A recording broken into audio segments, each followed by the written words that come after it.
During the Carboniferous period, some 330 million years ago, the Yorkshire Dales were covered by a shallow tropical sea, the floor of which was formed of even older Precambrian, Silurian and Ordovician grits, shales and slates. Throughout the Ice Age that ended about 10,000 years BC, snow and ice covered most of the northern hills, with only the summits above 2,000 feet remaining ice-free. Glacial action gouged out pre-existing valleys, transporting small rocks and gigantic boulders, sometimes hundreds of miles, and deposited vast quantities of stones, gravel and clay. Finally, after the Ice Age about 12,000 years ago, the last great ice sheet withdrew to reveal the familiar and bare bones of the present Yorkshire Dales. The climate became milder and damper. Vegetation established itself, and by 3000 BC, Stone Age settlement appears to have existed on the lower slopes and henge sites. By 2000 BC, small Middle Bronze Aged stone circles can be seen in Wensleydale and Appletreewick. In 100 BC, favouring the well-drained limestone soils of the Craven uplands, the Celts reached the Dales area and established an Iron Age culture. The Roman occupation of Britain left few marks in the Dales. Today's pattern of settlement was mainly established through continuous waves of colonisation by Danes, Angles and Norsemen between the 7th and 11th centuries, and whereas the Danish and Anglian settlers kept stock and tended to live in communities, the Norse settlers brought with them a tradition of pastoral farming. Although it is man who has changed the landscapes most of all in the Yorkshire Dales, it is still today very much a farming county. Clustered together in close proximity, or scattered along a street, are stone cottages, farms and small houses from Georgian times, medieval castles, ruined abbeys where monks trod long ago, long, low churches and many more visible images. Throughout the Dales there is so much visual harmony. Colour is abundant, greens, greys and many shades of brown. The natural expanse of rich purple heather carpeting the moorland is home and breeding ground to the blue and red grouse. But the brightest colours of all come from reflecting waters of lakes, rivers and isolated tarns.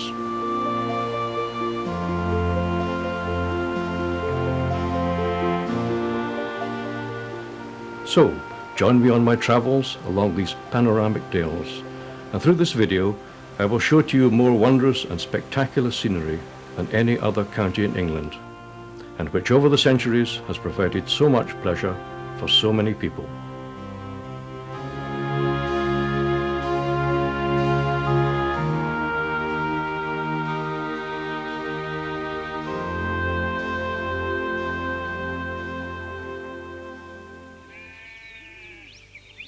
I will begin my visit to the Yorkshire Dales at the attractive village of Malham, which, although popular with tourists, still manages to retain its ancient picturesque charm. Spanned by clapper bridges and a former pack horse bridge, Malham Beck, which emerges from the foot of Malham Cove, flows down the grassy valley and through the centre of the village. The sloping green forms the village nucleus, where visitors often stop for a rest and a drink at the Lister Arms Inn. Carved in the stone, a date panel of 1723 can be seen on the pub, which probably represents a refronting. A stroll around the village reveals many 18th century date stones on the limestone cottages and whitewashed houses.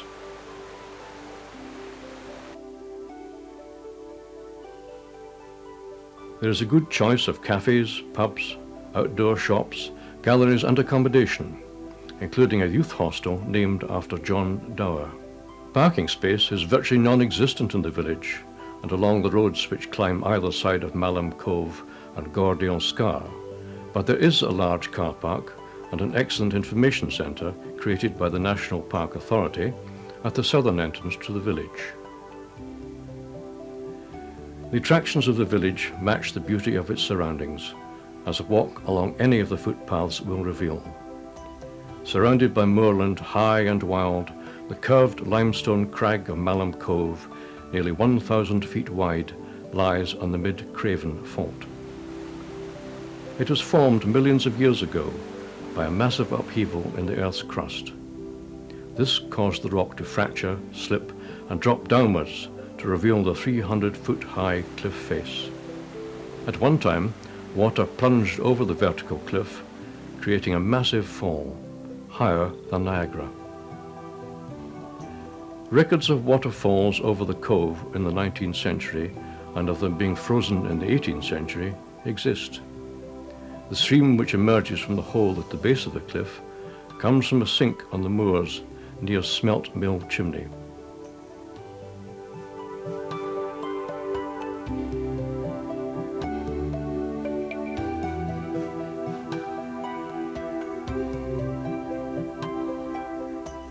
The recently surfaced path of the Pennine Way ascends on the western grassy side of the 300-foot cliff. This popular walk emerges at the summit to a place of particular geological and botanical interest. Here you will be confronted by a remarkable limestone pavement with large and small weather-beaten flat-top rocks called clints and grikes and deep crevices which harbour rare flora. The view from the top is sensational. Charles Kingsley's novel The Water Babies was inspired by the country around the cove and contains beautiful exact descriptions of it.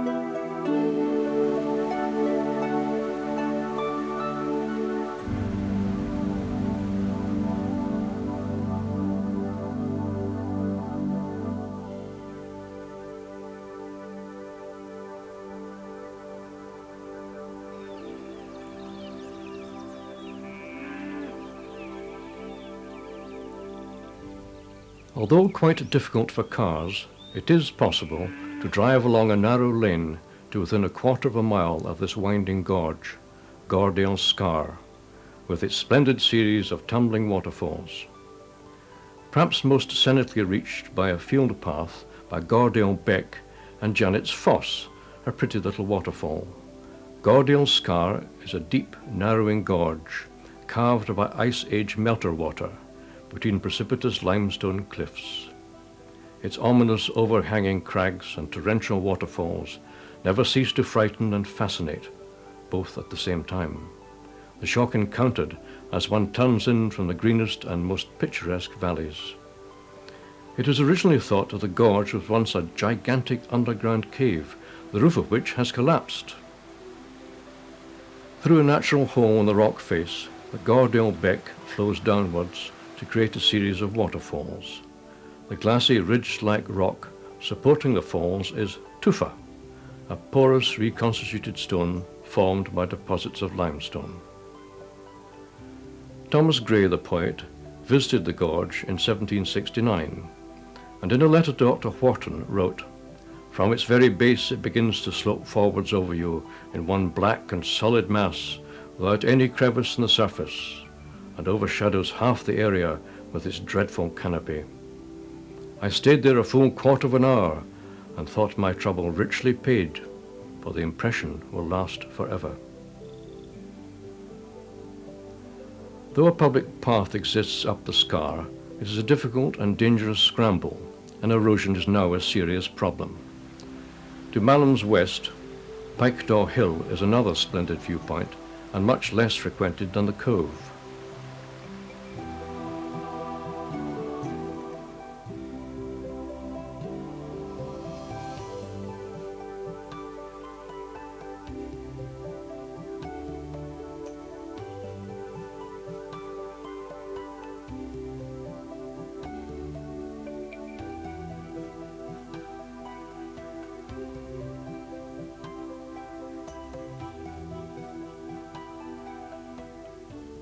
Two miles north of Malham, and situated high in the moors, 1,229 feet above sea level, is Malham Tarn.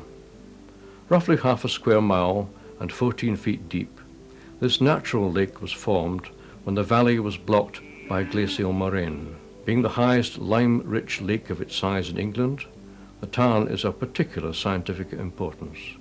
Tarn House, the lake, and 2,000 acres between Ribblesdale and Wharfdale now belong to the National Trust. The house is used by the Field Studies Council, who throughout the year run a series of short residential courses, mainly for senior pupils and undergraduates. Enjoying a picturesque setting in the shelter of great limestone hills and crags, Settle developed and prospered between the livestock farming of the uplands and the mixed and arable farming of the lower parts of its valley, in this case the Ribble. Settle's market charter goes back to 1249, granted to it to serve Ribblesdale and Craven. Market day is on Tuesday. Overlooking the market square is the unusual two-storey Shambles. This unique row of double-decker shops and houses date from the 18th century. Also in the square, built in 1832, is Elizabethan-style town hall and Ye Olde Naked Man Cafe. In the shape of a coffin, a plaque set in the wall of the cafe depicts a man holding what appears to be a carpenter's plane in front of him. He is known as the Naked Man, but is actually wearing knee breeches and a buttoned tunic. Curiously enough, a mile north of Settle, on the wall at Cross Green in Langcliffe, is a carving known as the Naked Lady. Both signs are dated to the 17th century and are thought to be signs for undertakers or carpenters. By far the most outstanding large stone house in Settle, built in 1679 by Thomas Preston, is the Folly, named thus because he lacked the money to finish it. Undeniably fascinating because of its Tudor appearance and extravagant blending of architectural styles, this remarkable 17th century townhouse is completely out of Dale's character.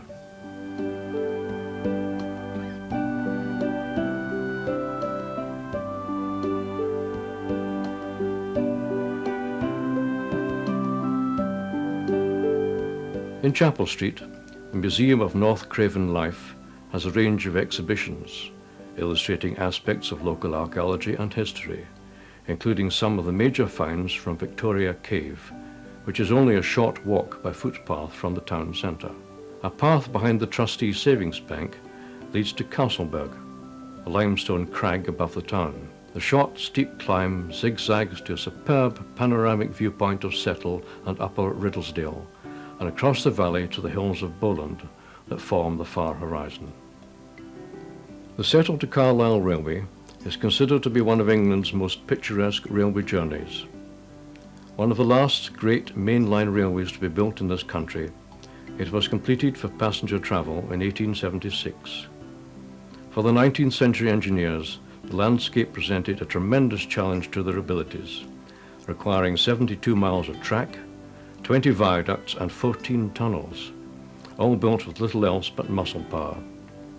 Constructionally the most difficult, scenically the most dramatic in England, the line follows the Ribble Valley above Settle, the long haul to Ribble Head, across the tops of Dentdale, Garsdale and Wensleydale, and down Malastang to the Vale of Eden and Carlisle. At Garsdale Head it reaches 1,100 feet, yet the ruling gradient never exceeds 1 in 100. A Herculean example of Victorian civil engineering, busy with freight and passenger trains for over a century, today's travellers can still enjoy an inspiring journey through some of England's most magnificent countryside.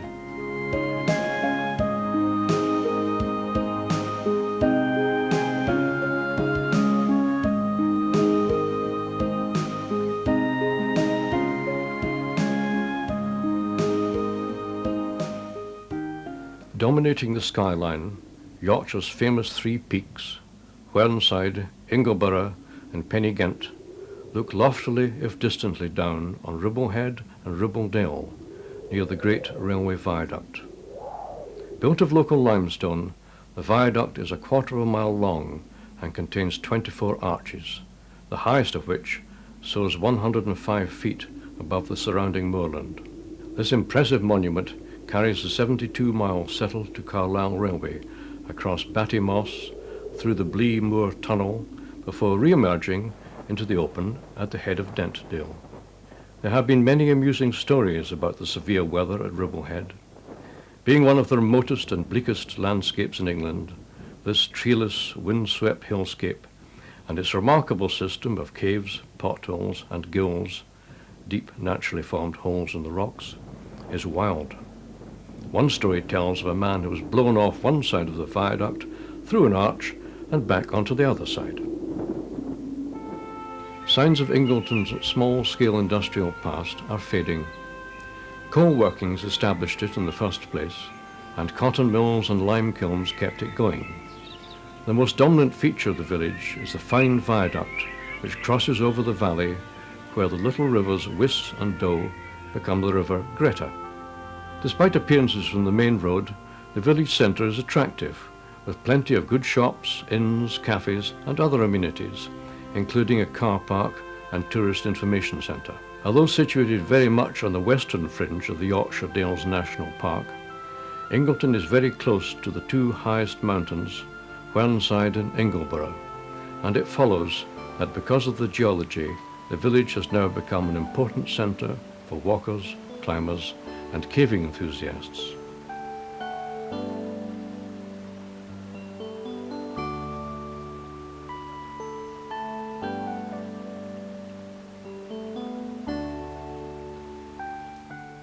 Located on the edge of the village of Ingleton and well signposted from the main roads, the Waterfalls Walk has provided an interesting day out since 1885. Originally the gorge and waterfalls were discovered by Joseph Carr in 1865, but it was not until 1885 that they were made accessible to the general public. At that time, a group of local residents, recognizing tourist potential, formed the Ingleton Improvement Company, and over the next 30 years opened up a series of carefully built walkways, steps and bridges through the twin gorges of the rivers Wiss and Doe. The walk up the gill over the hills and back down the other gill to Ingleton is a distance of 4.5 wonderful miles. Many of the waterfalls can only be reached on foot, so do take care at all times, as the paths can be slippery, particularly in wet weather.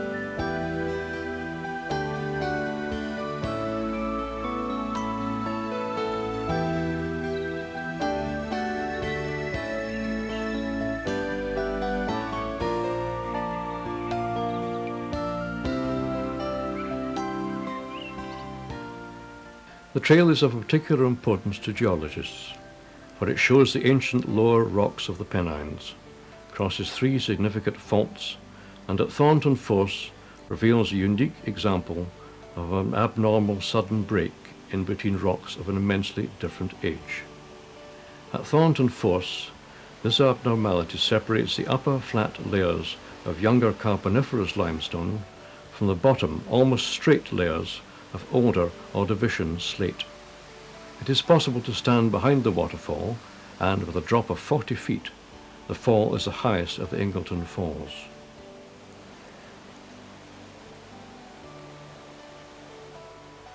From this point onwards, a short climb up, and the valley unfolds into open countryside. Cross the small bridge and continue on your way, for this is as far as I'm taking you. It is up to you to discover the rest of this fascinating renowned trail. A leaflet listing all the names of the falls can be obtained from the shop by the car park before you start.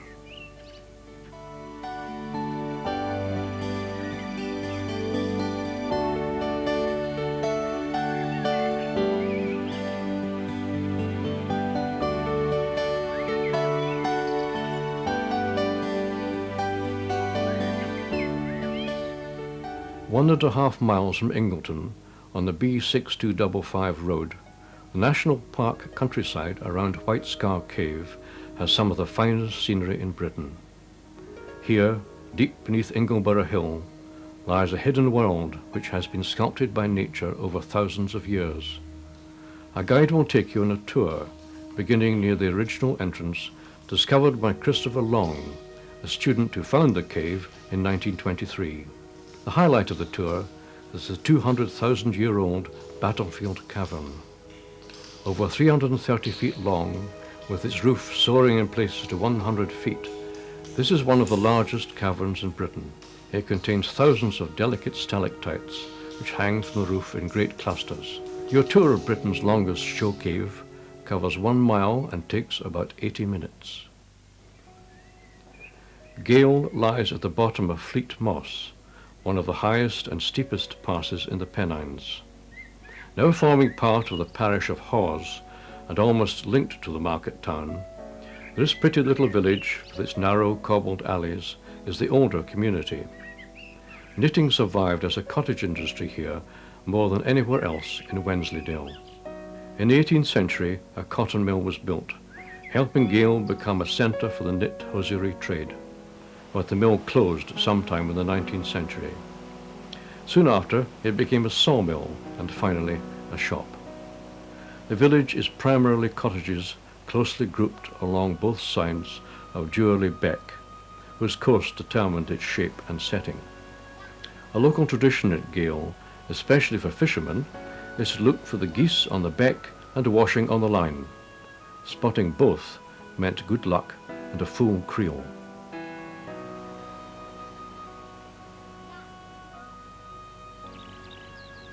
Situated in Upper Wensleydale on the River Ure, Hawes, at 850 feet above sea level, is one of the uppermost market towns in England.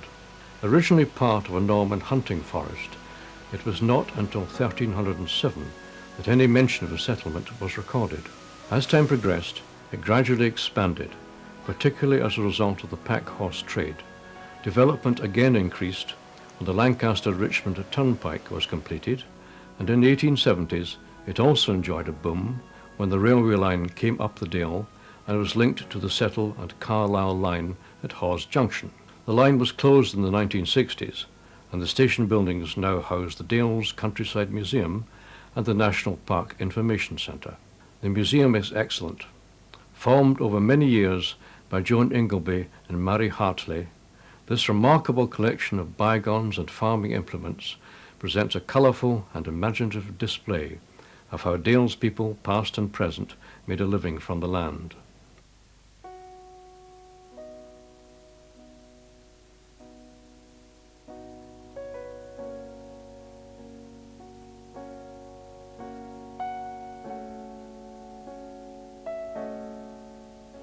In the Time Tunnel, you can meet Norman the Knight and find out why he and others like him were once feared in the north. You may also touch a real Roman milestone inscribed for the emperors Protus and Fioran, who reigned from 276 AD.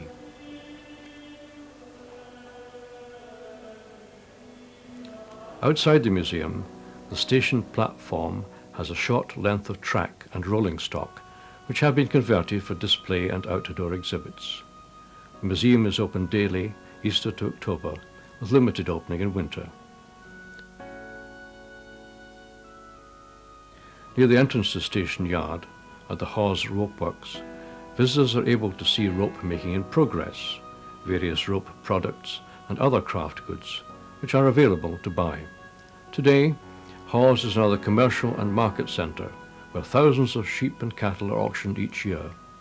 Local produce is sold at the Tuesday market, and Leyburn Road is where the farmers sell their livestock. Land Rovers, tractors, farmers and their dogs are constantly on the move in this busy industrial area. Although many of the buildings in Hawes date from late Victorian times, scattered in the marketplace and near the old bridge, houses of the 17th and 18th century can be found. Made locally at the Wensleydale Creamery is the famous Wensleydale cheese. The creamery has a shop and a museum, a flourishing visitor centre, and viewing platforms into the works.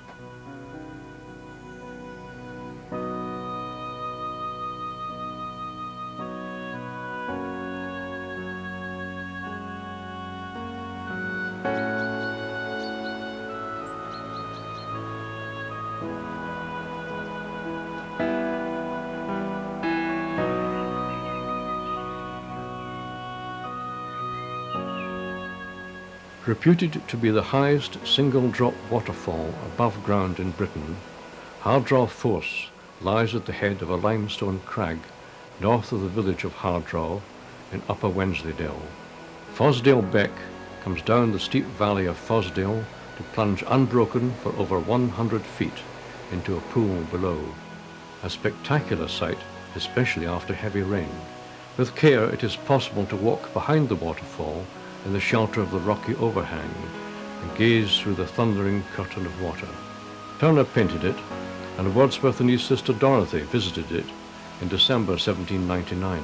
Entry is via the Green Dragon pub, small fee payable, and along a path which leads to the entrance of the gorge.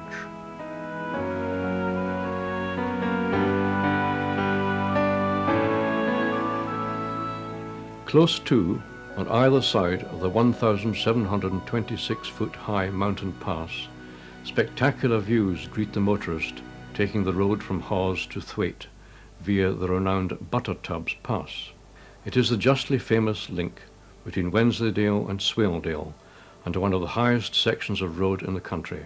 It gets its name from an unusual group of deep, fern-lined limestone shafts, which might be said to look like butter tubs or churns. They were supposedly called butter tubs because the farmers from Muker lowered their unsold butter in baskets deep inside the chasms to keep it cool, retrieving it the following week on the way back to market. These long grooved columns have been formed over the centuries by water combined with frost, dissolving part of the limestone strata. The holes are between 60 to 100 feet in depth and should be approached with care. It is rumoured that one lady visitor asked a local shepherd how deep they were. "Very deep," he replied. "Some of them's bottomless, and some's deeper than that." Remote and isolated, they are 4.5 miles from Hawes. A small lay-by is adjacent and can be quite easily missed, so drive slowly.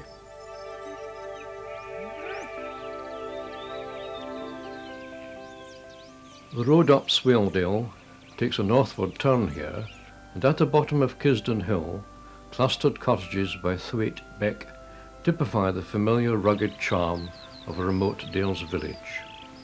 The village down the fell side was nearly completely washed away in a great flood at the end of the 19th century. The Kearton brothers, Cherry and Richard, who became famous as the first pioneers of natural wildlife photography, were born here, and a delightful stone lintel over their cottage is carved with birds and animals to commemorate their birthplace.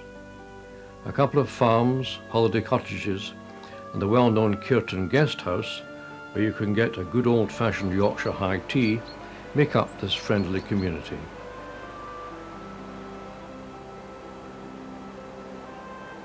Along one of Britain's most scenic roads, 1,000 feet above sea level at the head of Swaledale, green hills embrace the tiny grey stone village of Keld. The name Keld is Old Norse for well or spring. Situated above the river, cottages group close around a small square, where in one corner the road ends, leaving space for only a few cars to park.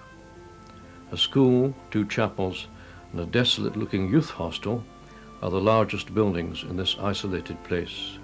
The village is a magnificent centre for walks, either down to the nearby waterfalls or over into any of the dales.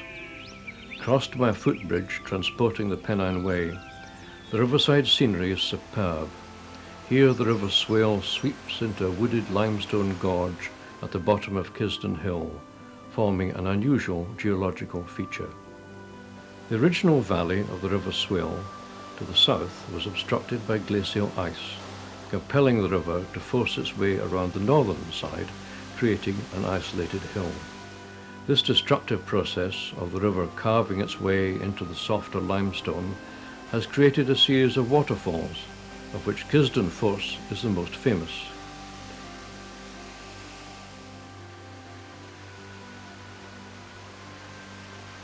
Below Gordale Scar, Wainworth Force is one of a series of waterfalls cascading over broad ledges on the upper reaches of the River Swale, a picturesque beauty spot for the keen photographer.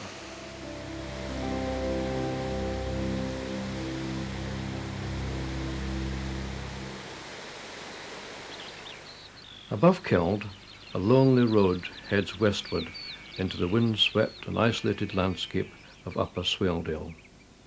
A mile along it, the road diverts north, crosses Park Bridge, then climbs a hill to West Stonesdale and the remote Tan Hill Inn. At 1,732 feet, the highest inn in England. It lies exactly on the northern boundary of the National Park and provides a welcome stopping place for walkers on the Pennine Way. The inn was often used by Scottish travellers on their journeys.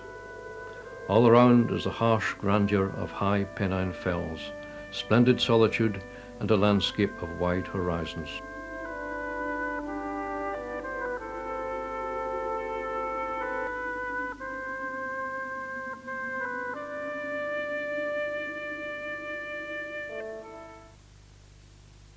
Kisdon, an isolated hill, dominates the head of Swaledale and is bordered by a trio of villages, Muker being the largest of these three delightful villages.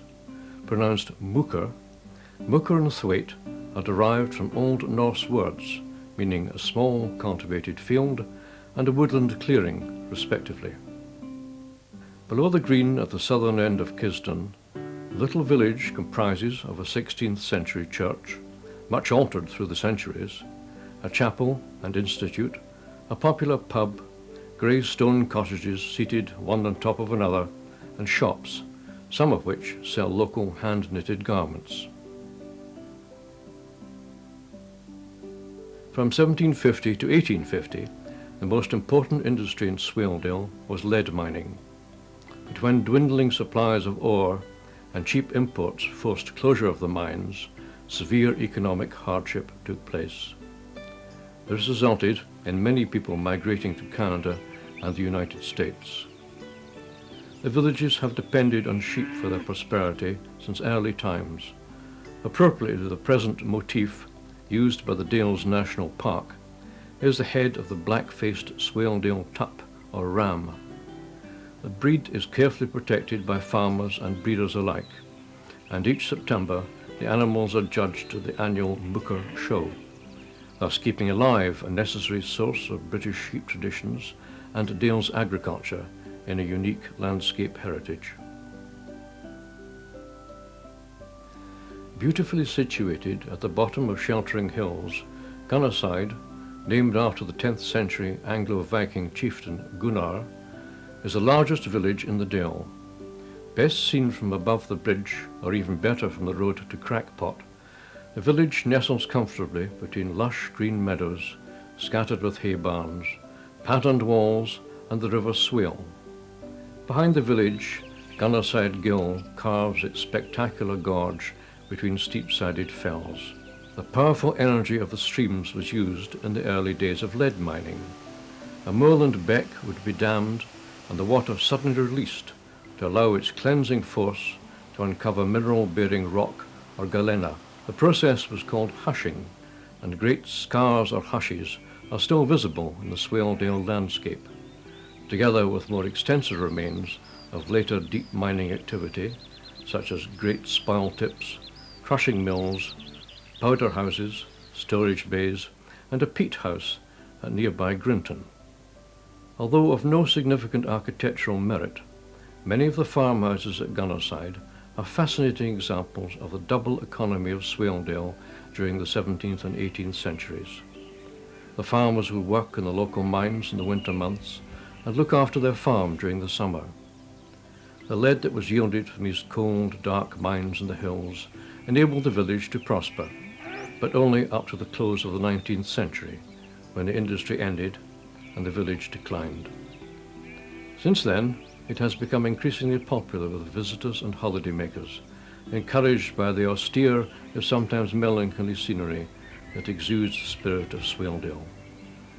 Surrounded by the Pennine Range and the lower slopes of Calver, the village of Reeth occupies a commanding position uniting two valleys, close to the confluence of the rivers Swale and Arkle Beck. This opening locality led to the granting of a market charter in 1695, and in the 2 centuries which followed, it became an important centre of industry and farming when lead mining and hand knitting thrived. Since then, the population has gradually fallen to just a few hundred. Reeth show in September and the autumn sheep sales are the main annual events. High Row, the western border of what is perhaps the best green in this part of Yorkshire, is lined with three-storey houses, shops and inns, all testifying to this former 18th century prosperity at the height of the lead mining boom. Today, Reeth serves the holidaymakers who throughout the summer months gather round the sloping green to enjoy a cool drink and the superb scenery. At the lower end of the village, a former Methodist schoolroom is the home of the Swaledale Folk Museum, whose outstanding exhibits illustrate many aspects of Swaledale history, especially hill farming, lead mining and Methodism in the Dale. Beyond the village, walkers and motorists have many scenic road, field and riverside routes to choose from.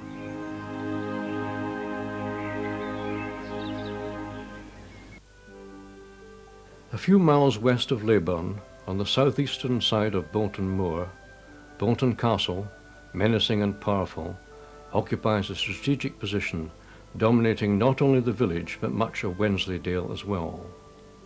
Erected by Lord Richard Scrope, Chancellor of England in 1379, this splendid medieval fortress is among the country's most important 14th century secular architecture, because, although well fortified, it was more comfortable and refined than earlier castles. The castle was designed in the shape of a quadrangle, with 5-storey towers projecting nearly 100 feet high at each corner. Protected by a guardhouse, there was only one entry into the courtyard, and that was through a vaulted passage with a portcullis at each end.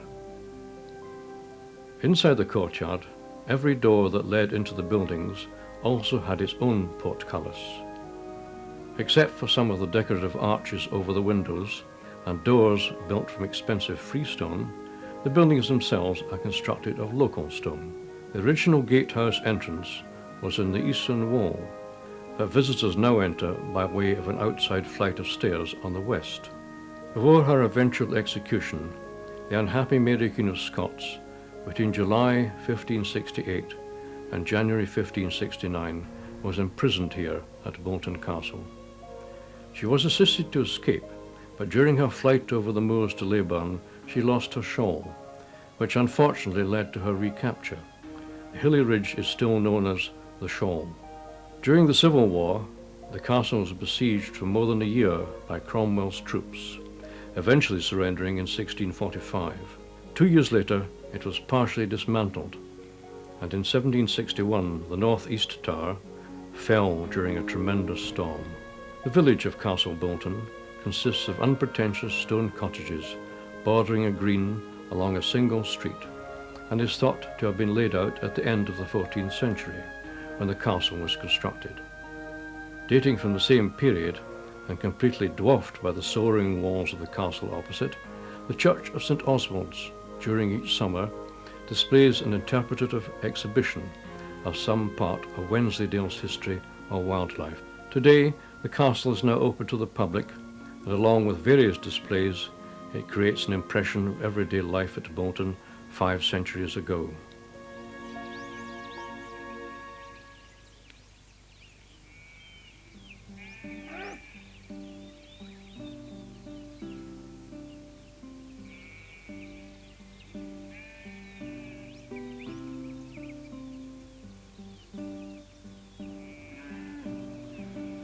Four miles from Askrigg, and of no particular distinction, Aysgarth village in Upper Wensleydale lies on the southern banks of the River Ure and is in 2 parts.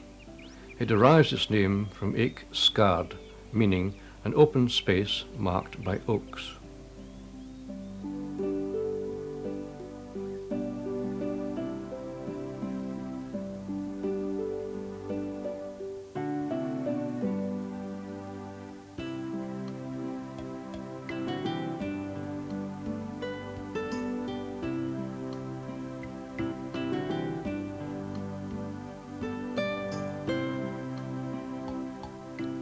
Not far from the village, overlooking the bridge, is Aysgarth Parish Church, St Andrews. Except for the west tower, which is medieval in its lower stages, the church is mainly a rebuilding of the 19th century, its large acre churchyard indicating an earlier importance as the principal church for the whole of Upper Wensleydale. Inside the church, 2 exquisitely carved screens and a reading desk are reputedly believed to have come from Jervaux Abbey during the dissolution of the monasteries. Below the church, a short, steep road descends to the river and Yore Mill. Originally built as a corn mill between 1784 and 1785, it has changed hands many times throughout its history. Destroyed by fire during the 19th century and rebuilt immediately to twice its former size, it subsequently has had a variety of uses. Today, amidst attractive gift shops, it is home to the Yorkshire Coach and Carriage Museum, showing an outstanding collection of horse-drawn carriages from the everyday to the profuse. Undoubtedly, the most popular attraction of Aysgarth are the spectacular falls, where the foaming waters of the River Yure cascade over limestone ledges, overhung with trees and bushes, in a system extending for over a mile. The upper falls, easily seen from the 16th century single arch bridge, are enthralling. To view the 2 most dramatic, middle and lower falls, where violets and primroses thrive in season, it is necessary to follow well signposted woodland footpaths through the wood. Although very muddy in wet weather, improvements to the paths now make it possible for visitors in wheelchairs to appreciate the middle falls, especially after a recent downpour when the falls are at their best.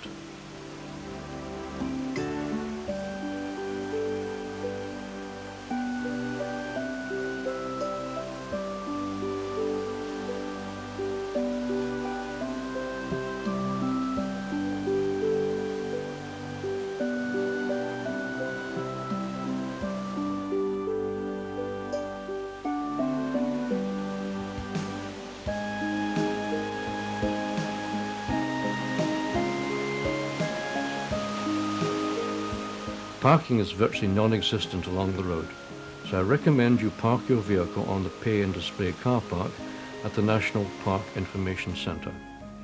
The Visitor Centre offers maps, guides, walks and local information explaining the natural history of the area.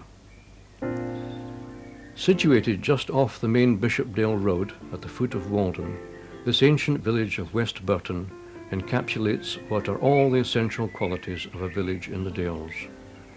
Formerly miners' and quarrymen's properties, the simple grey brownstone cottages and houses surround a wide sloping rectangular green, whose focal point is a pyramidal market cross. This distinctive stepped obelisk was erected in 1820 and recalls a time when a large weekly market or fair was held on the green.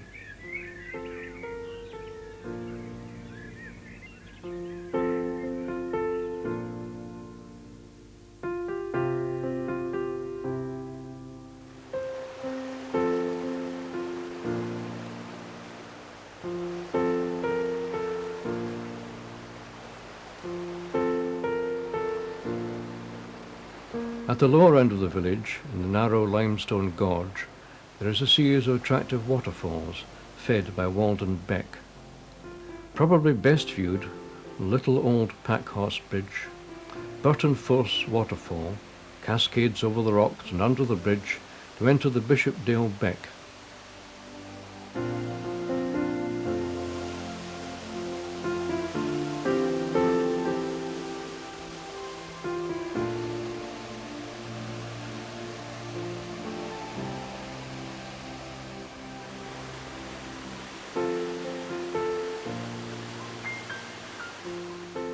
From West Burton, 2 roads lead southwards.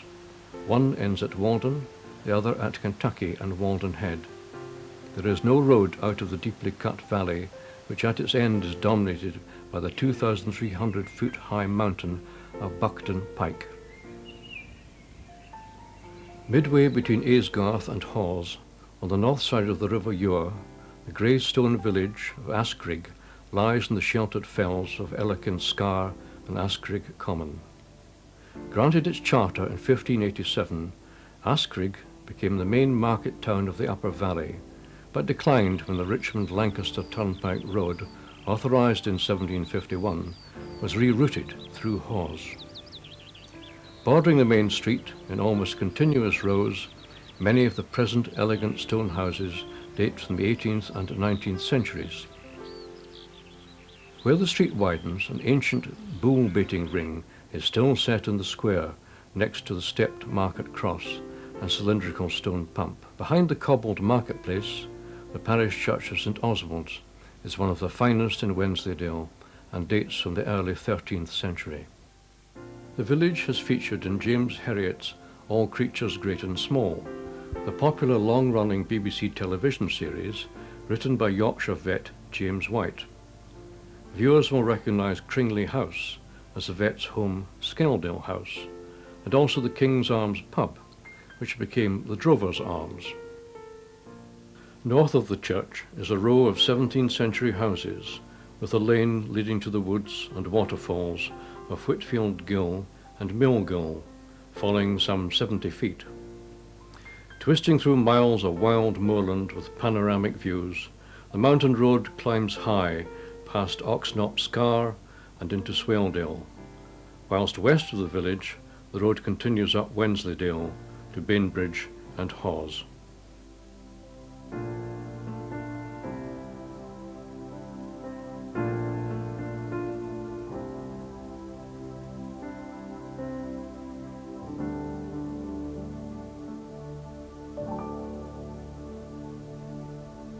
To the east of the village of Bainbridge, at the end of the 1st century AD, the Romans built a road from Ilkley and established a wooden fort of Virocidium on Brough Hill, occupying the site almost continuously for over 300 years. The site is on private land on top of a drumlin, one of the many little round-topped hillocks left by glacial action in this part of the Dale. The village, founded in the mid-12th century, is set around the edge of a large rectangular green, complete with old wooden stocks, millstones and grazing sheep. During Norman times, Bainbridge was an administrative centre in the Royal Hunting Forest of Wensley. Although the forest has disappeared, the old custom of blowing the mighty hunting horn between Holyrood, September 29th, and Pancake Tuesday at Shrovetide to guide travellers off the fells continues to this day. The horn hangs in the hallway of the Rose and Crown Inn.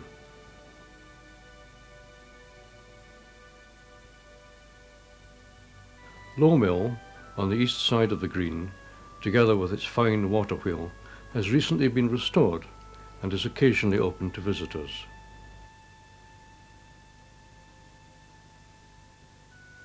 The Bain, England's shortest named river, brings the waters of Lake Semerwater down a steep 2-mile course, entering Bainbridge over a fine cascade of waterfalls, flowing down the edge of the village into the River Ure. Held back by a glacial moraine, Semerwater, situated on the southern side of Wensleydale, 2 miles from Bainbridge, lies in a deep hollow, some 800 feet above sea level, and is the largest natural lake in Yorkshire. According to local legend, the lake was flooded when villagers refused to help an angel disguised as an aged traveller. As retribution, the ancient village was flooded in a terrible storm. Today, church bells can still supposedly be heard under the lake waters. A honeypot for summer crowds, the lake is ideal for fishing, yachting, windsurfers, and its shores are popular for picnics. Above Semerwater's eastern side, the road ends at Stalling Busk, a community of farms and cottages dotted along the hillside, with an unusual ruined church in the fields below, and a Roman road climbing the Stake Pass above to Buckton in Wharfdale. The valley of Raydale at the top of Semerwater is enclosed by high, lonely fells, whose lower sides have now been covered with conifer plantations. Above Buckton, the upper valley of the Wharf is known as Langstrothdale.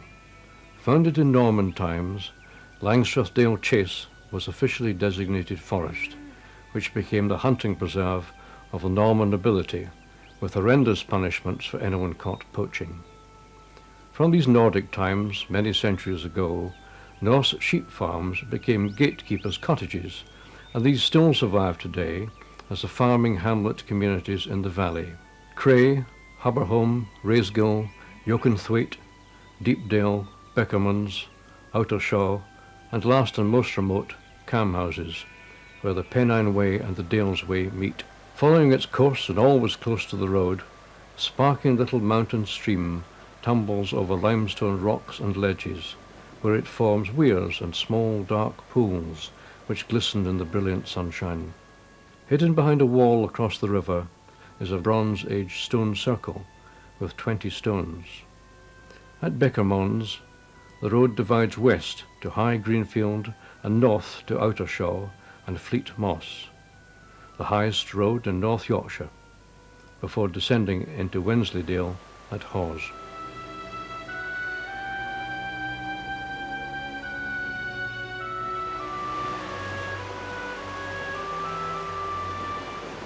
Nestling at the foot of Buckton Pike, 2,302 feet, and perhaps the most impressive peak in Upper Wharfdale, Buckton, as its name indicates, was once a deer hunting lodge at the edge of the forest of Langstrothdale.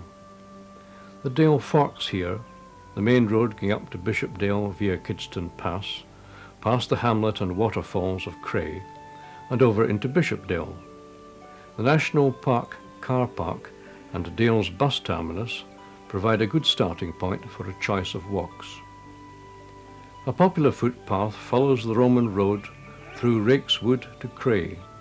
Other tracks lead up the ravine by Buckton Beck or over the hills to Littondale. Much of the valley and surrounding hills now belong to the National Trust.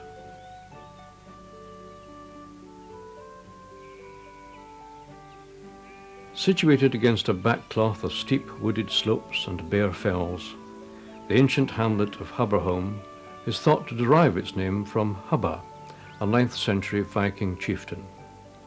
The small 12th century grey stone parish church, dedicated to St. Michael and All Angels, was originally a forest chapel, and in 1241 it was given to the monks of Coverham Abbey. A window in the south aisle depicts a visual story of the parish, but not about the time when the river flooded into the church, and as its level receded, fish were seen swimming in the nave. Perhaps they were doing some soul searching. Dated 1558, a rare, exquisite rood loft and screen, carved in oak and painted red, black and gold, survives inside the church.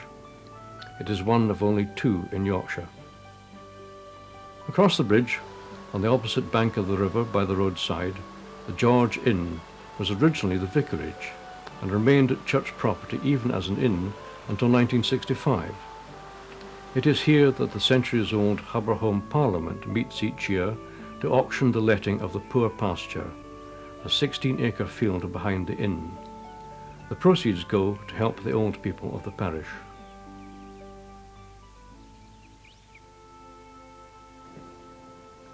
Being a well-known and popular village of Upper Wharfdale, a visit to Starbotton offers an attractive temporary detour for those with time to spare.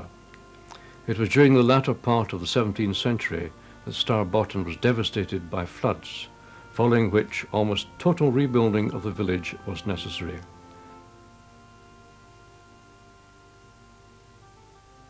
Many of the stone-built cottages and houses of this period, some with dates above their doors, remain today.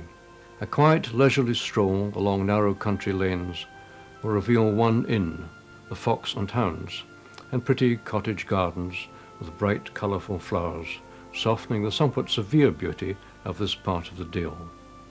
There are pleasant and easy circular walks which can be started from Starbotton to either Kettlewell or Buckton, and are well worth the effort. Once belonging to the monks of Coverham, Kettlewell is a delightful ancient village. It used to stand on the edge of the forests of Langstrothdale and Littondale, and in consequence a market was established in the 13th century and the village became a thriving community. Although it had declined at the beginning of the 17th century, in the late 18th and early 19th century textiles and lead mining revitalised village prosperity, and Kettlewell's appearance today draws much from the past 200 years. The B6160 main road coming up Wharfdale crosses the wharf by a splendid stone bridge. Immediately beyond this, a spacious riverside car park on the left, and often full with cars, testifies to Kettlewell's popularity with visitors. A walk around the village through quiet lanes and turnings, numerous 17th and 18th century grey stone cottages, guest houses and holiday cottages can be seen. Kettlewell has long been a watering hole for travellers. Legend holds that the clerk and the sexton used on Sundays to drive the faithful with long white sticks from the pubs to the service, always refreshing themselves with a pot or two of yal on the way. Blessed are they that thirst before righteousness. I think the Bluebell, King's Head, and the racehorses will agree with this.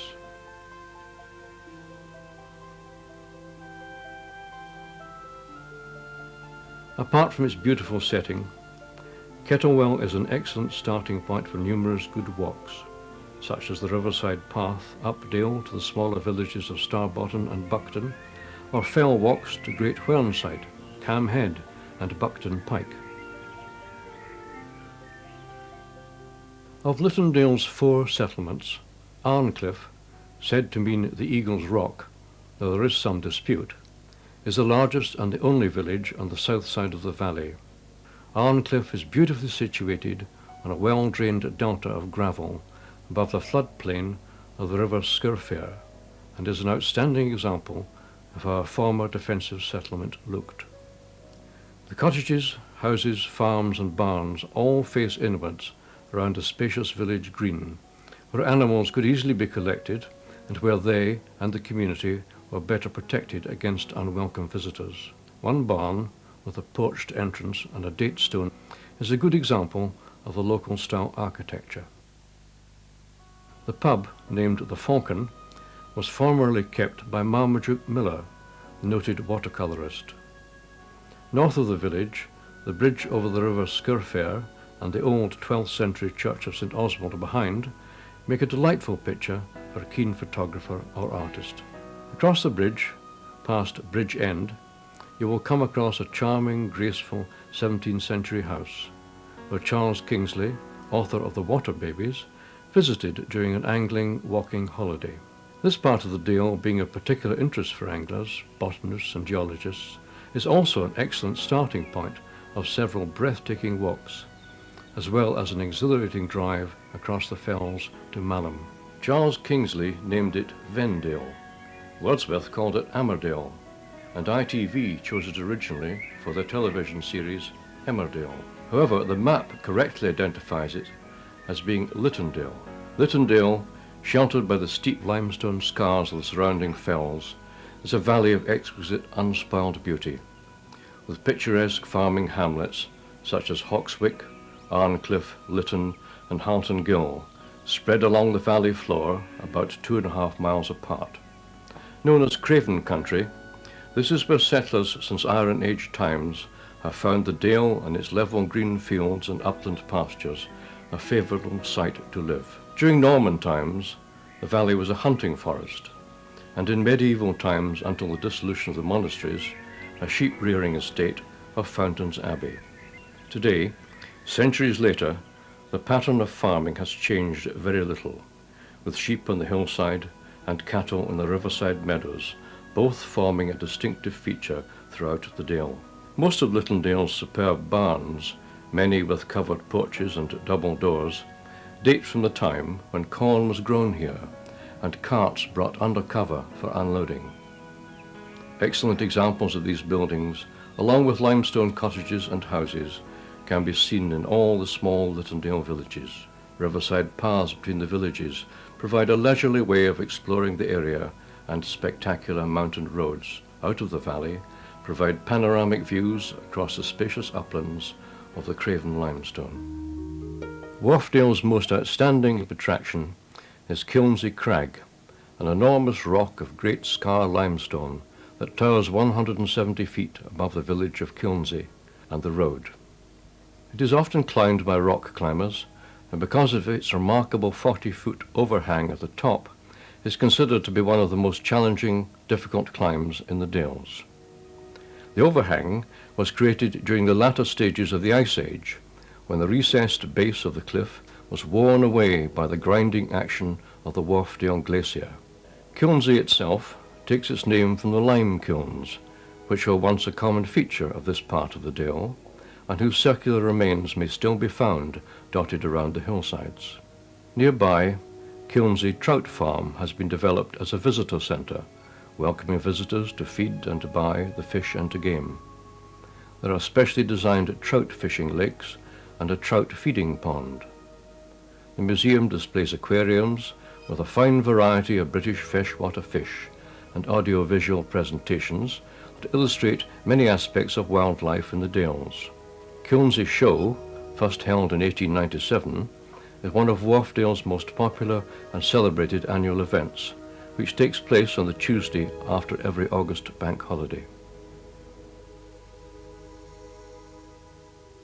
The ancient village of Linton in Craven is situated just off the B6160 on the south side of Wharfdale, opposite Grassington. Tall trees and grassy banks are the setting for this outstanding picturesque village. A babbling brook, Linton Beck, which divides the village, can be crossed in a number of ways. Clapper Bridge, a 14th century pack horse bridge, a modern road bridge, stepping stones and fords.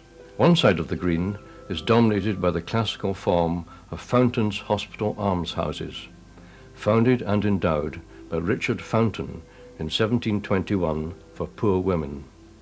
Fountain was a timber merchant for the architect Sir John Vanbrugh, who may have designed this remarkable structure, although the facade is in fact deceptive, for the building behind is not extensive.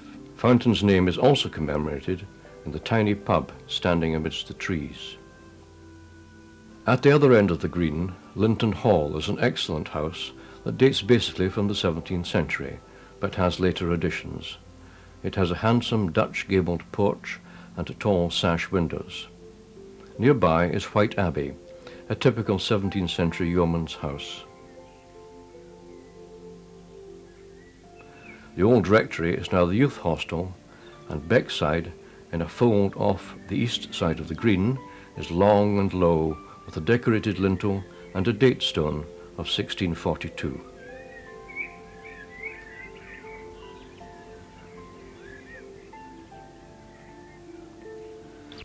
Almost 1 mile from the village, in an isolated position by the River Wharfe, Linton Church serves the communities of Grassington, Hebden, Linton and Threshfield, and each village has a footpath leading to it.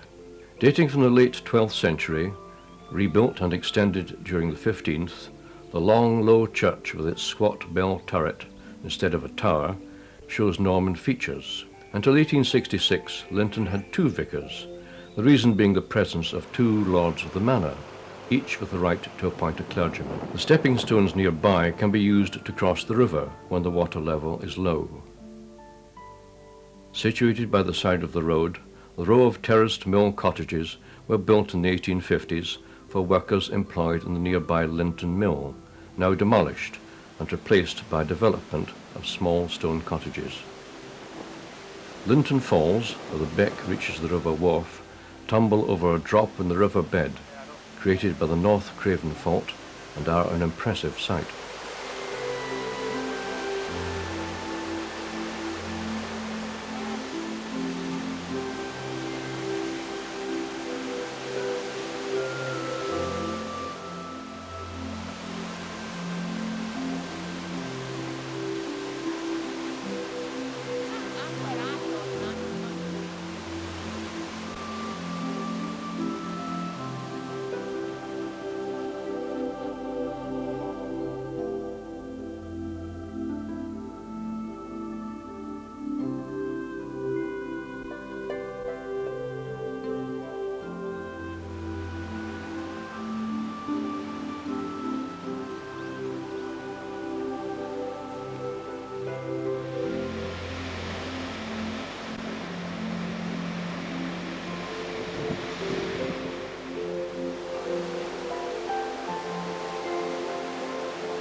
Grassington is the capital of Upper Wharfdale and is, indisputably, one of the most appealing villages in the Yorkshire Dales.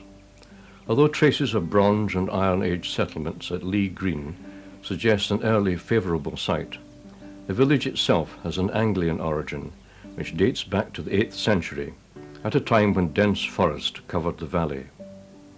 Historically, two important medieval green ways crossed in Grassington, and in 1282 it was granted a royal charter for a weekly market and annual fair.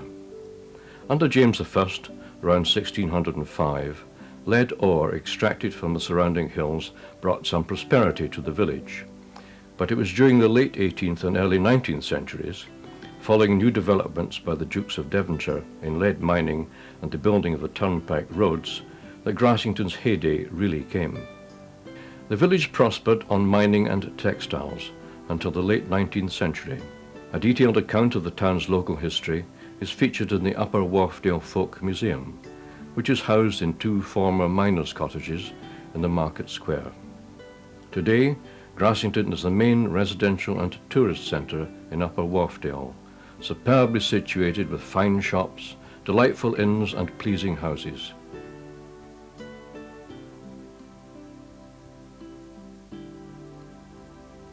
Even the public car park is attractive, with picnic tables on grassy areas and a modern tourist information centre. The intriguing folds that run off the paved cobblestone marketplace and main street were created when new houses were built on the gardens of the old. Nesting within these passageways are harmonious 17th and 18th century grey limestone houses and cottages, some 2 and 3 stories, and all reassuringly solid. At the top of the narrow street is the Town Hall and Devonshire Institute, built in 1855, while Grassington Hall, a private residence, dates in part from the 13th century and shows some fine architecture. If you wish to escape the crowds, fishing and walking are two popular diversions, and a short stroll down to the river, where a 4-arched stone bridge, placed there in 1603 and widened in the 18th century, is a relaxing place to start.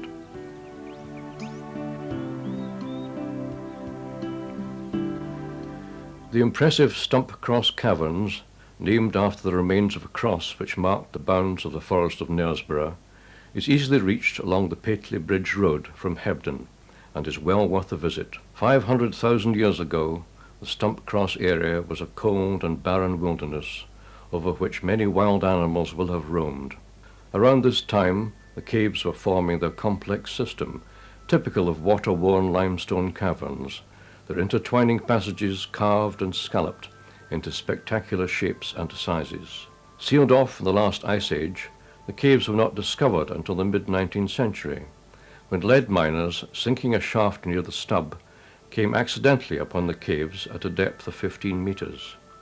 Since then, exploration has produced a rich supply of animal remains, such as bear, bison, fox, and wolverine, dating back some 90,000 years, as well as a wealth of stalagmites and stalactites, up to 200,000 years old. The main cave, reached via well-lit steps and gravel paths, has been developed into a beautiful show cave. The caverns are open daily from mid-March to mid-November, but during the winter months, weather permitting, only the weekends and by appointment. On the east side of Wharfdale, between Burnsall and Bolton, Appletreewick, locally pronounced Aptrick, is a pretty one-street village of great antiquity. The Roman road from Ilkley to Bainbridge passed this way, and 3rd century artefacts have been found in the area. Throughout its history, this part of Wharfdale has seen numerous infinite lawsuits and bloody disputes amongst the quarrelsome landowners, mainly on account of hunting rights. The village prospered when Bolton Priory in 1300 acquired its manor, sheep ranges, and precious lead mines. Charters for markets and a fair were granted, and the onion fair, as it is known, remained important until the coming of the railways in the 19th century. Attractive 17th century cottages, some maybe even earlier, line the steep main street between 3 long-established halls. High Hall at the top, Low Hall at the bottom, and the quaintly named Mock Beggar. This house has some very unusual features about it. The Tudor-style High Hall was restored by Sir William Craven, an esteemed local benefactor, who, at a young age, like Dick Whittington, packed his bags and left for London. He became Sheriff and Lord Mayor at the beginning of the 17th century. The Church of St. John's was converted from 2 cottages between 1897 and 98 as a chapel of ease to Burnsall. There are also 2 inns, each with outside tables, having wonderful picturesque views across the Dale. A stroll along the riverside footpath below Appletreewick is among the best in Wharfdale, winding past swift-flowing currents with steep wooded banks. Coming up Wharfdale from Bolton, changes begin to appear in the landscape as the dark gritstone gives way to paler limestone. This difference is perhaps most obvious in the dry stone walls, which in mid-Wharfdale are typically dark grey, but in upper Wharfdale become light grey, even white sometimes in strong sunlight. The setting is magnificent as your first glimpse of Burnsall comes into view. The village lies in the valley below heather-covered moorlands and lush green meadows, scattered with trees and sheep, and at the side of the River Wharfe, which is crossed by a 5-arched bridge. Descending the hill, the road enters the village near a riverside car park and green, which is the centre for Wharfdale excursions and the starting point for Britain's oldest fell race.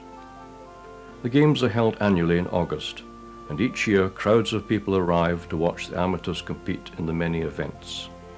Burnsall enjoys an almost perfect riverside position, and the Red Lion Inn, situated near the ancient stone bridge, is a delightful place to stop for a drink and look at the scenery.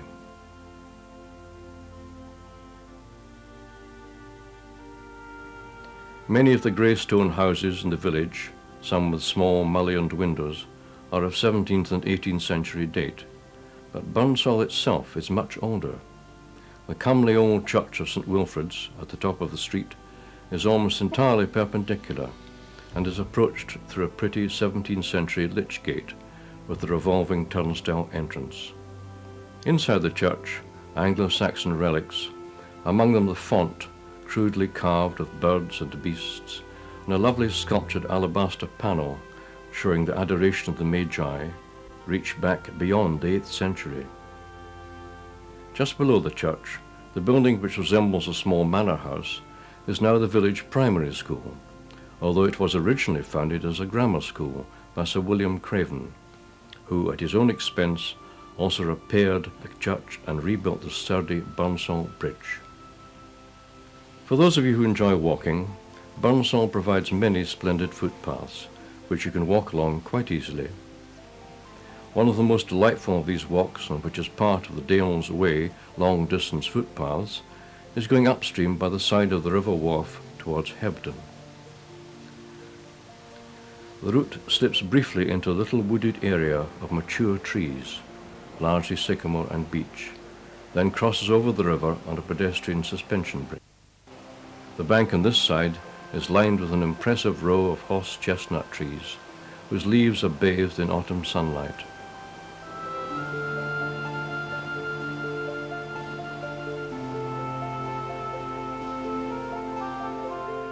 Alongside the bridge are a row of stepping stones, which presumably had to suffice before the bridge was built, and which not too many people would now venture to cross.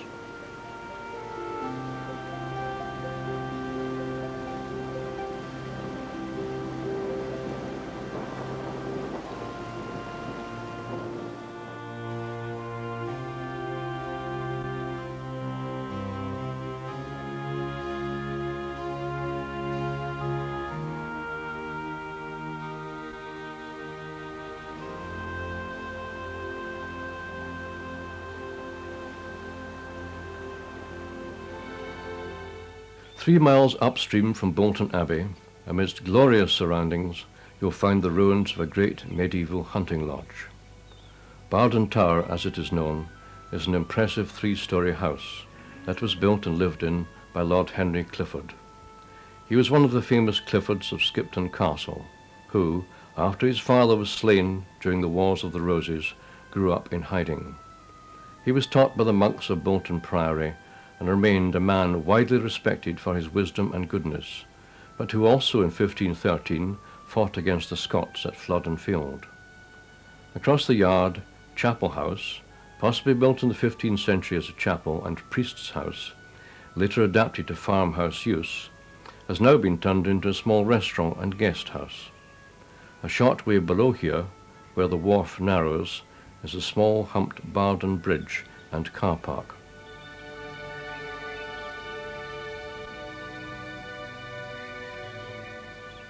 A short way up the valley from Bolton Priory, a series of well-marked trails will take you to another great attraction of Wharfdale, the terrifying Strid. The name Strid is derived from stride, or possibly strath, meaning a tumultuous force of water, and it is here in the woods where the ferocious waters of the River Wharfe surge swiftly through a millstone grit ravine that is only a few feet wide. Although it is merely a few feet wide at its narrowest, this sinister and deceptive chasm, whose varying and treacherous depth in places can exceed 30 feet, has only recently been partially explored. It is the apparent width of the space between the rocks above the torrent that has tempted so many people through the centuries to try jumping over the gap, and in attempting the leap across, many have lost their lives. The Strid Woods, covering over 130 acres, are privately owned by the Chatsworth Estate, a trust set up by the Duke of Devonshire. A nature trail and accompanying leaflet explaining the different aspects of the wildlife in the area can be obtained from the gift shops in the various car parks. Known erroneously, but by long usage, the ancient village of Bolton Abbey, owned by the trustees of the Chatsworth Estate, gets its name from the lovely 12th century monastic ruins of Bolton Priory. Although no charge is made to see the priory, you will have to pay to use the large estate car park. This I most definitely recommend you do, as there is nowhere else to park, and of course it helps to keep the small chocolate box village uncluttered. Starting from the car park, going into the village, an easy walk leads through the hole in the wall and down the steps towards the river. The setting is superb and very easy to appreciate why famous early English artists like Girton, Turner and Cotman have been attracted and inspired to paint this hauntingly beautiful site. Bordered with hills and moors, woodlands and riverside meadows, the ruins stand upon a gentle sloping grassy bank, enclosed in a sweeping curve of the river, which is overshadowed with steep dark rocks.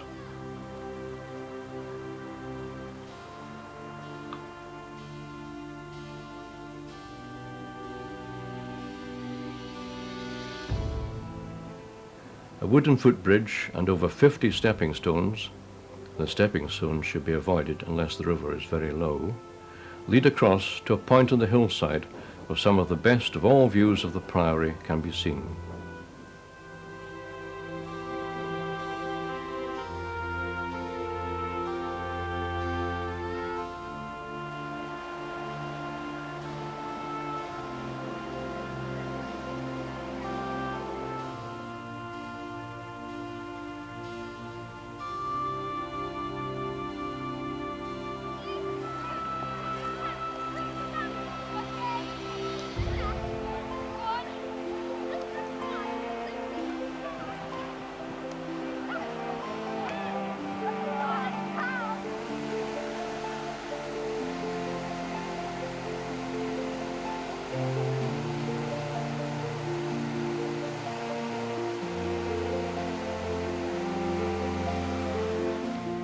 The Augustinian house was originally founded by a group of canons in 1120 at Emsey, which is not far from Skipton. In around 1154, the canons moved from Emsey to Bolton and began building, in a lovely multicoloured sandstone, the priory. The work continued until at least the year 1220, and by that time the priory had largely been completed. Increased prosperity from the farming, wool sales and mining led to further improvements and additions, despite the hostile invasions from the Scots in the 14th century. Construction of Prior John Moon's Great West Tower was started in 1520, stopped and never finished as a result of the dissolution. Now, however, after a few years' recent work, for the first time in hundreds of years, The tower has glazed windows and a new roof with laminated timbers.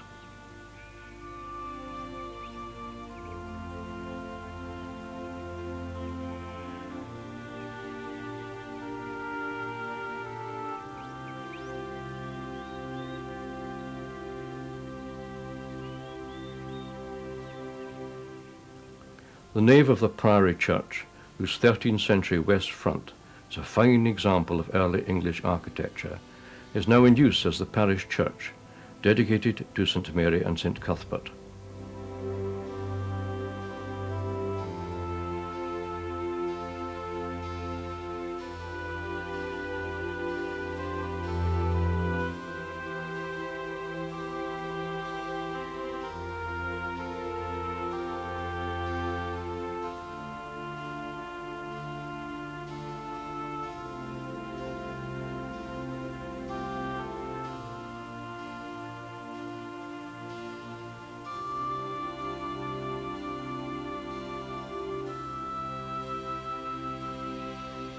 To the west of the Priory, Bolton Hall incorporates the 14th century gatehouse, and when in Yorkshire is the residence of the Duke and Duchess of Devonshire. The rectory, endowed by the scientist Robert Boyle, of Boyle's law fame, was once a grammar school until the late 19th century. Nearby, the archway over the road was an 18th century aqueduct, which carried water to a corn mill.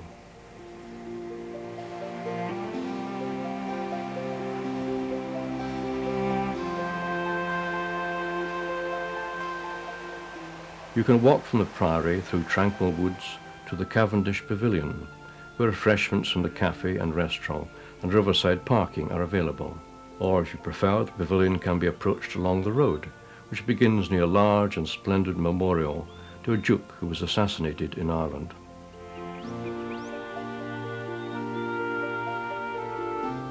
Miles of public paths are an encouragement to explore the parkland here at Bolton.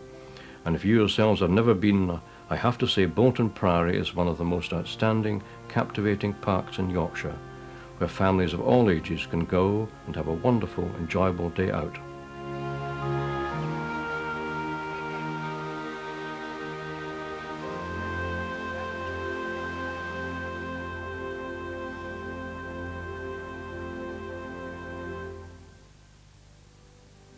Situated approximately 1.5 miles away from the ruins of the 12th century priory is the award-winning Bolton Priory Station.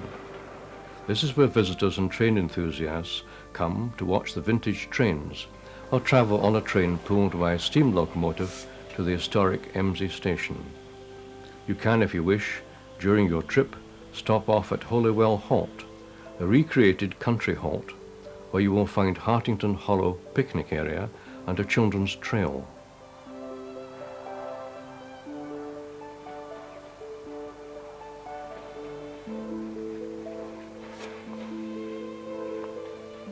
The site of the station also boasts of being the home to a number of rare plants and flowers, such as the bee orchid, and lies adjacent to a newly created wetland area developed with greatly appreciated financial assistance from Your Venture.